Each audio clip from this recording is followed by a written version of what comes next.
A já už tady mám v podložce jednoho lisečka, není sice největší, ale má krásnou stavbu, takže vám ho ukážu a jdeme zkusit chytit nějakého většího.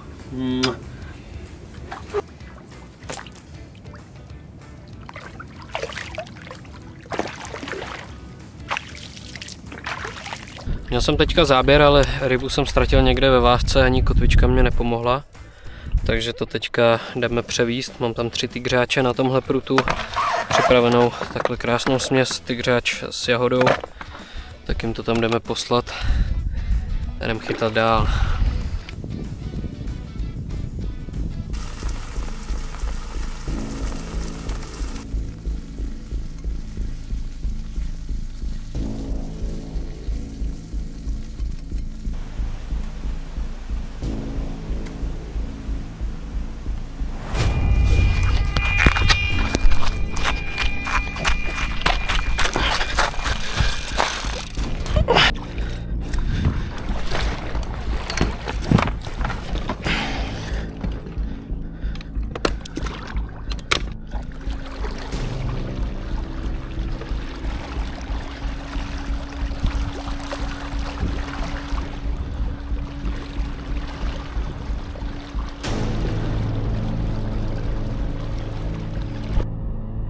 Krávo, ty bubliny.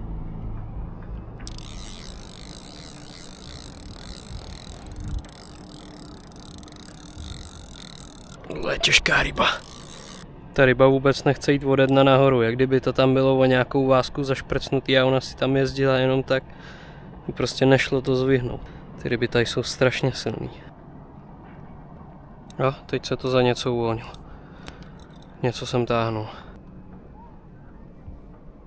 No ty krávo, ty krávo, woohoo! Ty krávo, ty krávo. To je on, ty vole.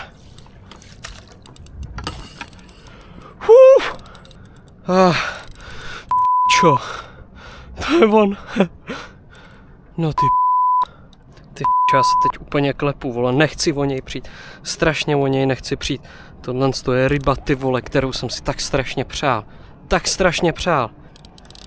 Ten mi teda nedává nic zadarmo, už tady dobrých 20 minut tahám. Furt jak kdyby měl plno síly. Ty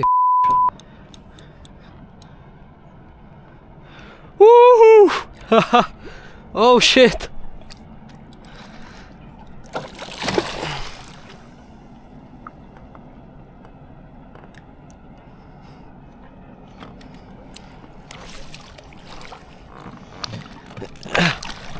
Oh.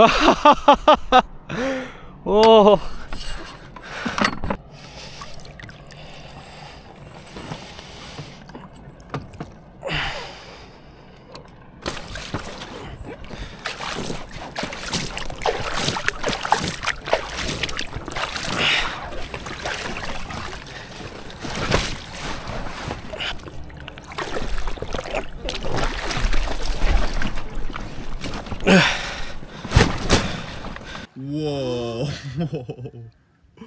What the fuck? Very awesome. What the fuck? Yo. You catch it now? Yeah, What the fuck? Sokat és csak itt tudja, hogy max csak elbír, csak eddig szoktuk. Mennyi volt a súlyam? 27 fő. 27 fő.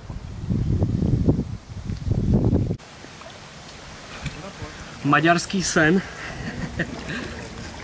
Podařilo se mě tady chytit krásného kojkapra. Bomba.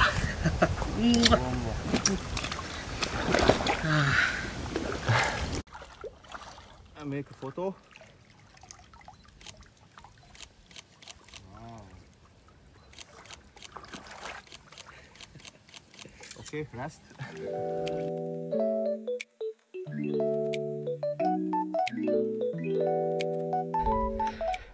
Vyrazil jsem opět na Gekeněš, něco mě sem strašně táhlo zachytat si tady znova. Vyrazil jsem jenom od čtvrtka do neděle, v neděli už mám zase nějaké povinnosti, takže se musím vrátit. Ale to, co se tady stalo, to je naprosto neuvěřitelný. Vytáhnul jsem teďka kojkapra, který měl přes 27 kg. Bylo to šílený, zdolávačka prostě brutální, byl někde zaseklej, takže vykotvičkovaný a bylo to fakt hustý. Přijel jsem teďka štáb s 6 lidma, natočili jsme kapra, vyfotili jsme kapra a ve zdraví ho pustili zase zpátky, takže já jsem teďka plnej emocí, chtělo se mě brečet, ale letošní rok je opravdu výjimečný a tuhle vodu jsem si tak zamiloval, že to ani snad není možný. Tak snad se vám vozu s dalším kaprem. Jsem na místě, kde je dost koupáčů a vedle mě se tady teďka na noc usídlil jeden super klučina s přítelkyní a uvařili mě chili con carne. Vlastně už když jsem ves rybu zpátky, tak jsme se zdravili, byl jsem jim ukázat. Byl tady celou dobu, dali jsme si teďka panáka, dal jsem mu dobít nějakou powerbanku, hezky jsme se pobavili, takže jsou tady fakt super lidi. No a já si teď jdu dát labanec.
Včera se dost brutálně zvednul vítr, byly vlny, většinu času pršelo až do dnešního rána, na chvíli se to ráno uklidnilo, teď zase celý den pršelo.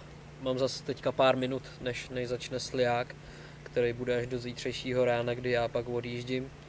A byl jsem převážet teďka pruty, našel jsem si nový místa na 2 pruty, jeden jsem nechal na tom samém místě, tam tomu prutu prostě věřím.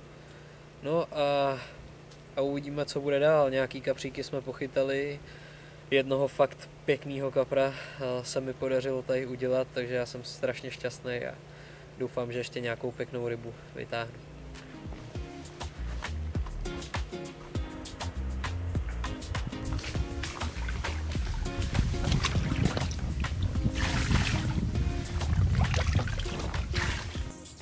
Včera to byl pěkný mazec a večer se zhoršilo počasí, foukal silný vítr a byla mlha a deštivo.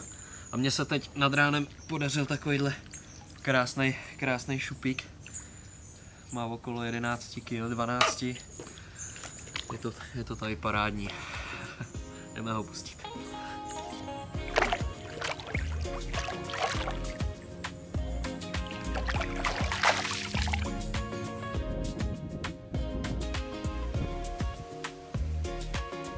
Ja!